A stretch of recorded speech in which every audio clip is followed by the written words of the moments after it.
Kaag sa numero 1 sa mga balita, subong adlaw.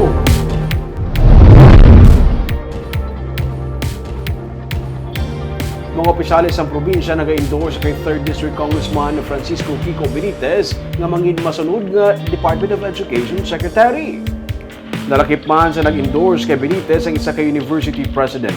Ang Philippine Association of Colleges and Universities kag Philippine Business for Education ang damlag pa nag-endorse man kay Benitez. Sa Benitez, nga amo ang co-chairperson sa 2nd Congressional Commission on Education, ang anay presidente sa Philippine Women's University. Siya ang nangin katapo man sa Board of Trustees sa nagkanilain nga mga association sa higher education kag civic organization. Sunod sa kay Governor Eugenio C. Lacson, iya nga gina-endorso si Benitez bangod sang iya nga eksperyensya kag competence sa patag sang edukasyon. Ginsiling naman ni 5th District Congressman Dino Yulo nga iya gina-endorso si Benitez bangod ini ang highly qualified bangod magluwas ang iya nga legislative experience nang ikatapo ini sang education sector antes pa man mangin congressman sa iya pagserbi bilang PWU President. Suno kay Yulo, nahang pa ni Benitez kag may ihibalo siya sang grassroots nga magaserbi gabay nga mas mapaayo ang education sector. Si University of St. Lasal President Kenneth Martinez nagsilinga ang education crisis nagakinhanglan sang competent kag masaligan nga persona sa DepEd. Si Benitez suno sa iya ang mas maayo sa regular nga politician nga wala sa may ihibalo sa edukasyon. Para kay Congressman Gargasataya,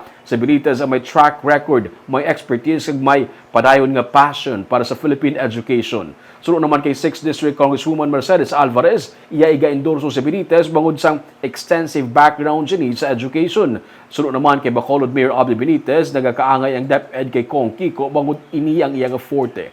Wala to nila kung ano ang maging desisyon sang presidente. Qualified maging siya. Forte yan eh. Oo. His field.